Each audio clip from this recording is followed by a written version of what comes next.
ప్రభునామానికి మహిమ కలుగును గాక. మాట్లాడిన ప్రజలందరూ కూడా, దేవుని బిడ్డలందరూ కూడా చక్కగా దేవుని వాక్యాన్ని బోధించారు. సోదరుడు శ్రీ ఎస్ చేతన్ రాజు మొదటి మాట, తండ్రి వీరేమి చేయించున్నారో వీరు ఎరగరు కనుక వీరిని క్షమించమని. అదే రీతిగా శ్రీ జి సందీప్ రావు గారు, నేడు నీవు నాతో కూడా పరదేశంలో ఉండు అని రెండవ మాట. కుమారి కె నయమి జేమ్స్ గారు, ఇదిగో అమ్మ, ఇదిగో నీ కుమారుడు, ఇదిగో నీ తల్లి అని బాధ్యతను గురించి మూడవ మాట. నాలుగవ మాటగా శ్రీ పి ఏలిరాజు గారు, నా దేవా నా దేవా నా ఎందుకు చేయి విడిచితి అనేటువంటి మాట. అదే రీతిగా సుజిత్ మరి ఐదవ మాట, దప్పికొనుచున్నాను అనేటువంటి మాట. శ్రీ పి వీరాంజనేయులు గారు, సమాప్తమైనది అనేటువంటి ఈ మాటలన్నీ కూడా వారందరూ ప్రార్థనాపూర్వకంగా సిద్ధపడ్డారు. మరి అనేక విషయాలు సంగ్రహించి చెప్పగలిగారు. అందరిని బట్టి వారందరికీ కూడా దేవుని నామమున వందనాలు తెలియజేస్తుంటున్నాం. మరి రాజు గారు చెప్పినప్పుడు డివైన్ ఫర్గివ్నెస్ అంటే దేవుడు మనం దాన్ని తగిన వారం కాదు కానీ ఆయన మనల్ని క్షమించాడు. తర్వాత లిఫ్టింగ్ ద బర్డెన్ అని ఒక కొత్త మాట చెప్పారు. అంటే మన దగ్గర ఉన్నటువంటి పాప భారం అంతా కూడా ఆయన ఎత్తివేశాడు అనేటువంటి మాట. లీవింగ్ అంటే మనల్ని విడిచిపెట్టాలి, ఇంకా అయ్యో వాళ్ళని విడిచిపెట్టండి, వాళ్ళు పాపం చేసిన వారే కానీ వారిని క్షమించండి అనేటువంటి అర్థంతో వారు చెప్పారు. అదే రీతిగా మరి సందీప్ గారు మాట్లాడుతూ, అవకాశం ఒక్కసారే వస్తుంది, మళ్ళా రాకపోవచ్చు కనుక మనం ఇక్కడ నుంచి వెళ్ళలోపుగా కూడా ఏమైనా సంభవించవచ్చు. ఉన్న అవకాశాన్ని సద్వినియోగం చేసుకుని ప్రభువుని రక్షకునిగా అంగీకరించాలని వారు చెప్పడం జరిగింది. ఎందుకంటే దొంగకు వచ్చినట్టుగా నీకు అవకాశము రాకపోవచ్చు, ఉన్న అవకాశాన్ని సద్వినియోగం చేసుకోవాలని వారు చెప్పడం జరిగింది.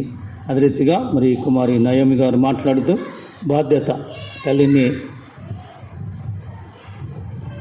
పైన దయచేసి ప్రేయర్ హాల్లో ఉన్నటువంటి వారు మీ పిల్లల్ని జాగ్రత్తగా మీ దగ్గర పెట్టుకోండి, అల్లరి చేయకుండా.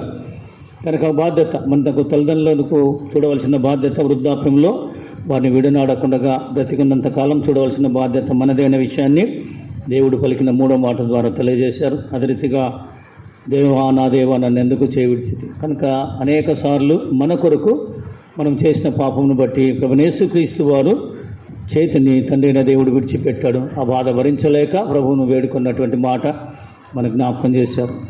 మనం కూడా చాలాసార్లు ఆర్తధ్వని చేస్తూ ఉంటాం కదా. దావీదు కూడా అనేక సార్లు మొరపెట్టాడు, ఎలుగెత్తి తన భార్యను బిడ్డలందరినీ బందీలుగా కొనిపోయినప్పుడు ఆయన యెహోవాకు ఎలుగెత్తి మొరపెట్టాడు, ఆక్రందన చేశాడు. కనుక ఇవన్నీ కూడా మన జీవితంలో భాగమైనటువంటివే. అదే ప్రభువైన యేసుక్రీస్తు వారు భరించారనే విషయాన్ని మనకు జ్ఞాపకం చేస్తాను. తర్వాత ఆత్మ దప్పిక, ప్రభువైన యేసుక్రీస్తు వారు వాస్తవంగానే దప్పిక మానవుడిగా ఉన్నటువంటి వాడు. అయితే ఆయన ఆత్మల దాహం కలిగినటువంటి వాడుగా సమరయ స్త్రీ, అన్య స్త్రీ అయినటువంటి ఆమెతో మాట్లాడి ఆ గ్రామంలో ఉన్నటువంటి సుకారణ గ్రామంలో ఉన్నటువంటి వారందరినీ కూడా సంపాదించగలిగినటువంటి వాడు. అదే రీతిగా మనల్ని కూడా అనేక రీతులుగా ప్రభు దగ్గరికి నడిపించడానికి కృపా సాధనలుగా ఉండి ఆయన యొక్క దప్పిక తీర్చేటువంటి ఆ జీవజలాన్ని వారికి ఇవ్వాలని ప్రభు ఆశపడుతున్నాడు. కనుక నేనే జీవజలమని ప్రభు చెప్పినటువంటి మాటను మనం జ్ఞాపకం చేసుకుంటూ మనకు జీవజలాన్ని ఇచ్చినటువంటి ప్రభువును మనం స్తుతిద్దాం,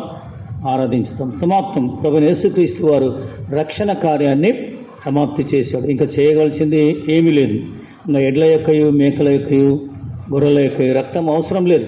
ప్రభువైన యేసుక్రీస్తు వారి రక్తము ఒక్కమారే చిందించబడింది, ఒక్కమారే ఒలికించబడింది అనే విషయాన్ని మనకు జ్ఞాపకం చేస్తున్నాడు. చివరిదిగా 7వ మాట చదువుకున్నట్టయితే లూకాసు వార్త 23వ అధ్యాయము 46వ వచనం. గొప్పగా చదవండి అందరూ ఒకసారి.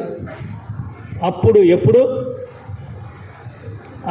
4వ వచనంలో అప్పుడు రమారమి, ఎప్పుడు 43వ వచనంలో అందుకు ఆయన వారితో, నేడు నీవు నాతో కూడా పరదేశంలో ఉండు అని నిశ్చయంగా నీతో చెప్పుచున్నాను అయిన మాట తర్వాత అప్పుడు రమారమి మధ్యాహ్నమాయను.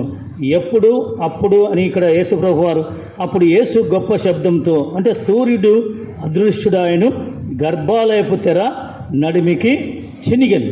అంటే గర్భాలయం అంటే అతి పరిశుద్ధమైన స్థలంలోనికి ఎవరు వెళ్తారు? ప్రధాన యాజకుడు మాత్రమే వెళ్తాడు. ఎప్పుడు వెళ్తాడు? సంవత్సర కాలంలో ఒక్కమారు మాత్రమే వెళ్తాడు. ఎందుకొరకు వెళ్తాడు? తన పాపం నిమిత్తము, ప్రజలందరి పాపం నిమిత్తము బలి అర్పించి రక్తాన్ని తీసుకుని వెళ్ళి ఆ బలి అర్పణగా ప్రభు సన్నిధిలో అర్పిస్తాడు. అయితే ప్రభువైన యేసుక్రీస్తు వారు తన ప్రాణాన్ని అర్పింపక మునుపు దేవాలయపు తెర నడిమికి చినిగిపోయింది. అప్పటికి అంతా కూడా సమాప్తమైపోయింది. దేవుని సృష్టిలో మనం గమనించినట్టయితే 6 దినములు దేవుడు సృష్టి చేశాడు. 7వ దినమున విశ్రాంతి తీసుకున్నాడు, అంటే విశ్రమించాడు. అదే రీతిగా ప్రభువైన యేసుక్రీస్తు వారు 6 మాటలు మాట్లాడిన తర్వాత 7వ మాటతో విశ్రమిస్తూ ఉన్నాడు. ఈ లోకం నుంచి భౌతికంగా మరి ఎన్నడెన్నడు కూడా రానటువంటి ఈ లోకాన్ని వీడి పరలోకానికి వెళ్తున్నటువంటి ఒక సన్నివేశంలో 7వ మాటను పలుకుతున్నటువంటి మాట మనం జ్ఞాపకం చేసుకోవాలి. అందుకని 7 పరిపూర్ణమైన సంఖ్య అనేటువంటి మాట మనం జ్ఞాపకం చేస్తాం. అక్కడ భూమి కంపించింది అనేటువంటి మాట చూస్తూ ఉంటున్నాం. సూర్యుడు అదృశ్యుడైనటువంటి మాట చూస్తూ ఉన్నాం.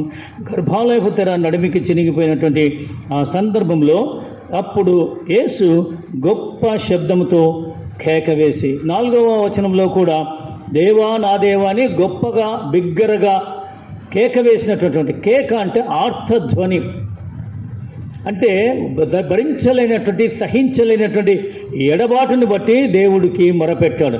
కానీ రిలేషన్షిప్ రెస్టోర్డ్ బ్యాక్, తిరిగా తండ్రితో సంబంధము కలిసింది, ఏకమయ్యారు. తండ్రి కుమారులు ఏకమయ్యారు గనక తిరిగా మొదటి మాటలో తండ్రి అని సంబోధించినట్టుగానే చివరి మాటల్లో తండ్రి అనేటువంటి ఒక సంబంధాన్ని కలిగి సంబోధిస్తున్నటువంటి మాట. పిల్లరా, hour relation should be restored back to the father God.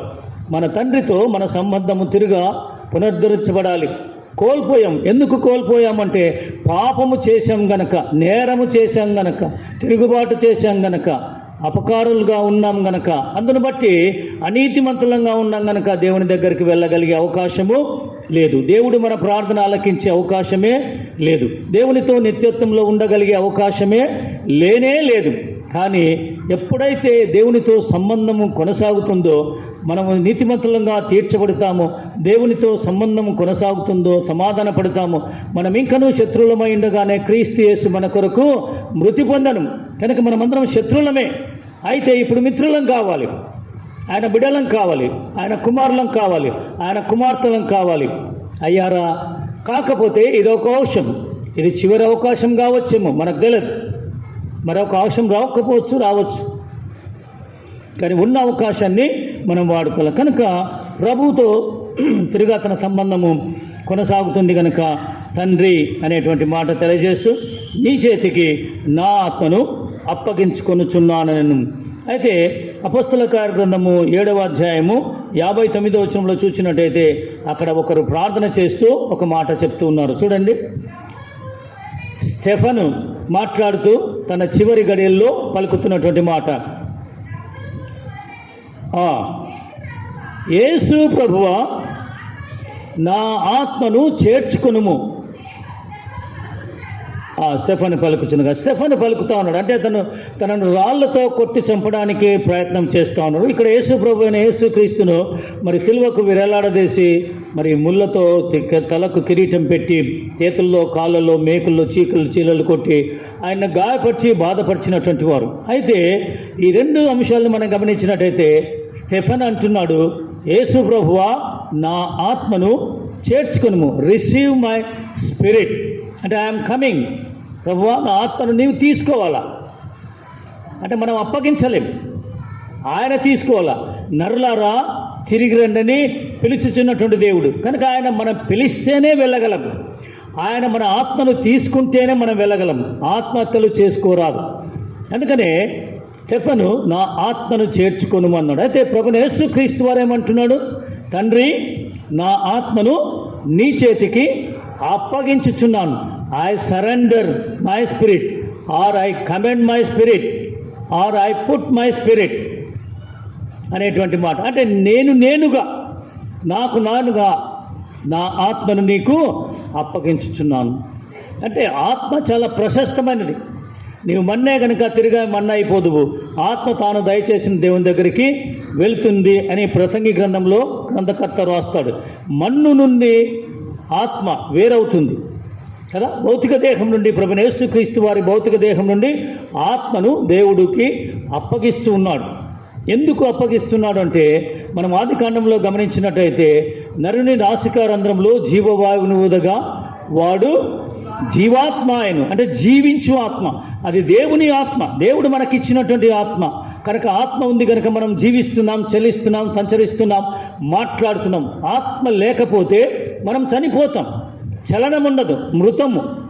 కనుక పిల్లరా, ఆత్మకు చాలా ప్రాముఖ్యత. అందుకనే నీ ఆత్మ వర్ధిల్లుచున్న కొలది అంటాడు, నీ ఆత్మ దేవుడు పెట్టిన దీపము అంటాడు. ఎందుకంటే అది వెలుగుతూ ఉండాలి, బ్రతుకుతూ ఉండాలి.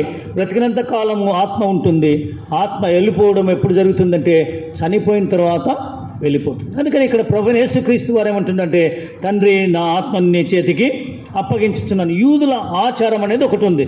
వారు సాయంకాలమున పండుకునే ముందు చేసేటువంటి ఒక ప్రార్థన, ఇదంతా మనం వింటున్నదే. మరొకసారి we're recollecting and we're remembering కదా, జ్ఞాపకం చేసుకోబోతున్నాం. అందుకనే వారు చేసే సాయంకాల ప్రార్థన ఏంటంటే, I command my spirit into thy hands Lord. ప్రభువా, నేను ఇప్పుడు పడకకి వెళ్తా ఉన్నాను, నా ఆత్మను నీకు అప్పగిస్తున్నాను. నీ చిత్తమైతే ఉదయకాలమున నన్ను సజీవునిగా లేపు అనేటువంటి మాట. అయితే నరుల చేతులు ఎలా ఉంటాయని గమనించినట్టయితే చూడండి, అక్కడ రాయబడినటువంటి మాట అపోస్తుల కార్యగ్రంథము 2వ అధ్యాయము 23వ వచనంలో ఒక మాట ఉంటుంది. నరుల చేతులు ఎలా ఉంటాయంటే దుర్మార్గపు చేతులు. చదవండి. సంకల్పమును అనుసరించి ఈయనను దుష్టుల చేత సిలువ వేయించి చంపితురు. ఈ చేతులు ఎటువంటి చేతులు అంటే దుష్టమైన చేతులు. మన చేతులు మంచి చేతులు కాదు కదా. ఎవరైనా చిన్నపిల్లని ఇవ్వడానికి పోతే ఇవ్వదు ఆ చేతులు మంచివి కాదు అంటుంటారు. అన్నారా లేదా? అనలేదా? అన్నారా? మీరు అనలేదన్నా కూడా నాకు తెలుసు అన్నారు. ఈడనకపోతే చాలామంది బయట అన్నారు. ఎందుకంటే ఆ చేతులు మంచివి కాదు, అవి పట్టుకుంటే పాడైపోతాయి, లేదా పిల్ల పాడైపోద్ది, ఏడుస్తుంది అనేటువంటి మాట. కనుక ఇక్కడ దేవుణ్ణి అప్పగించిన చేతులు ఎటువంటి చేతులు అంటే దుర్మార్గపు చేతులు. కానీ యేసు చేతులు మనల్ని నిర్మించిన చేతులు, మనల్ని కాపాడుతున్నటువంటి చేతులు. మీ జీవము క్రీస్తుతో పాటు దేవుని యందు దాచబడినది. అంటే మన జీవాన్ని, మన ఆత్మను దేవుడు దాచేటువంటి వాడు, భద్రపరిచే చేతులు. He protects, he preserves. ఇలా జ్ఞాపకం చేసుకుందాం. అందుకనే మన చేతులన్నీ కూడా దుర్మార్గపు చేతులు అనేటువంటి మాట. మార్కు సువార్త 14వ అధ్యాయం 41వ వచనం చూడండి. మార్కు సువార్త 14వ అధ్యాయం 41వ వచనం.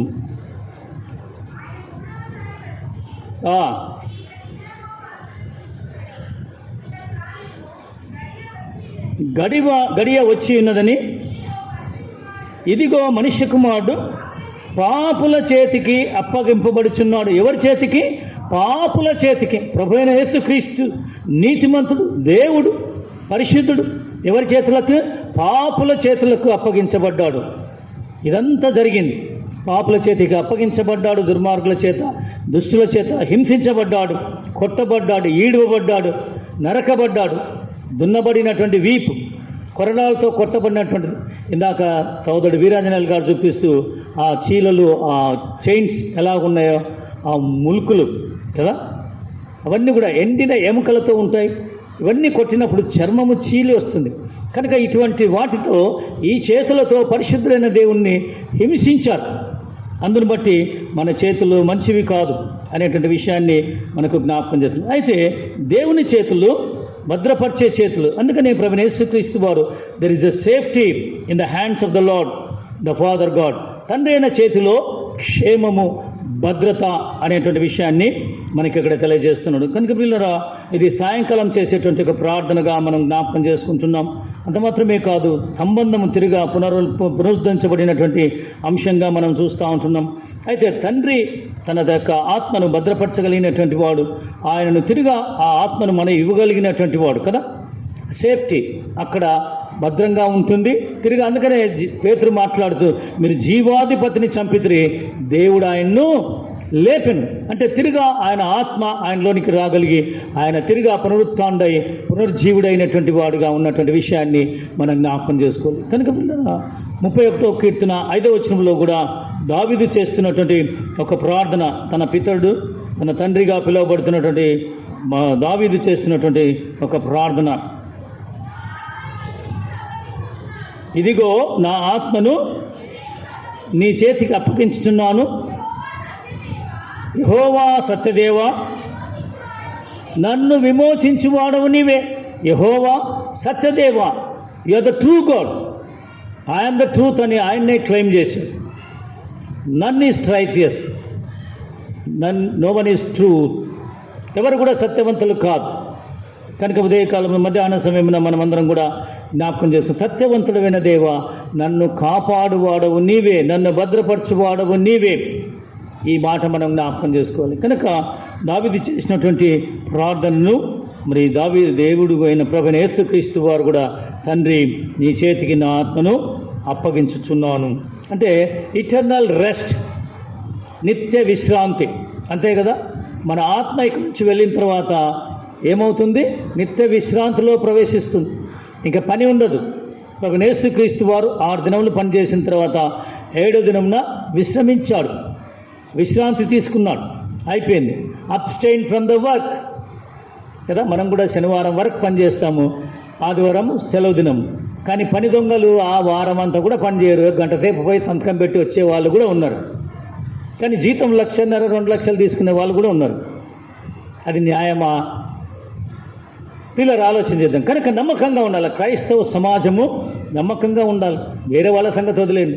మనము దేవుని బిడ్డలం. దేవుడు మనకిచ్చినటువంటి బలము, శక్తి, ఆరోగ్యం కలది. మనం పరిచర్య చేస్తూ ఉండాలి. మనకు అప్పగించిన పనిని శ్రద్ధాసక్తులతో చేస్తూ ఉండాలి. కనుక ప్రభువైన యేసుక్రీస్తు వారితో మనకున్న సంబంధాన్ని కొనసాగించవలసిన వారమై ఉంటున్నాం. కనుక దేవుని మీద ఆధారపడ్డాం. ఎవరి మీద ఆధారపడ్డాడు? తండ్రి అయిన దేవుని మీద ఆధారపడ్డాడు. ఆధారపడడానికి అక్కడ ఎవరు లేరు. ఎవరైనా ఉన్నారా? నీవు నేను ఆధారపడడానికి ఈ లోకంలో ఎవరైనా ఉన్నారా? లీన్ ఆన్ హిమ్, ఆయన మీద ఆనుకొని ఉండుట కదా. యెహోవా రొమ్మున ఆనుకొని ఉండుట, అబ్రహాము రొమ్మున ఆనుకొని ఉండుట. మనమందరం కూడా ఆయన మీద వాలిపోవాలి కదా. ఆయన మీద ఉండాలి. అక్కడే మనకు క్షేమం, అక్కడే భద్రత. అందుకనే ఆయన చెప్తున్నటువంటి మాట, ఆయన మీద ఆధారపడినటువంటి మాట అనే విషయాన్ని మనం జ్ఞాపకం చేసుకోవాలి. అంత మాత్రమే కాదు, it's a voluntary handing over. తన ఆత్మని ఎవరో బలవంతం చేస్తే, ఇంకా గడియ అయిపోయింది, చచ్చిపోయే సమయం వచ్చింది, నీ ఆత్మను అప్పగించు అని నో వన్ సెడ్. ఎవరైనా చెప్పారా? ఎవరు చెప్పలేదు. ప్రభువు తనంతా ఎరిగినటువంటి వాడు అండి. లేఖనాలన్నీ ముగించబడ్డాయి, తనకి అప్పగించిన పని అంతా ముగించబడింది కనుక ఇంకా ఉండవలసిన ఆవశ్యకత కానీ, అగత్యత కానీ, అవసరం కానీ ఏమీ లేదని ఎరిగి, తండ్రి నీ చేతికి నా ఆత్మను అప్పగించుచున్నాను అని చెప్పినటువంటి మాటను మనం జ్ఞాపకం చేసుకుంటూ, మనమందరం కూడా మన ఆత్మలను మన ప్రభువుకు, మన ఆత్మల కాపరైనటువంటి ప్రభువుకు మనం సమర్పించుకుందాం. మనం మాత్రమే కాదు, మన పిల్లలు కూడా, మన యవనస్తురాండ్రు మరి వారందరూ కూడా ప్రభు చేతిలో వారి ఆత్మలు ఉంచి ప్రభు కొరకు జీవించడానికి మనమందరం కూడా ప్రయాసపడదాం. అట్టి కృప దేవుడు మనకు అనుగ్రహించి నడిపించునుగాక.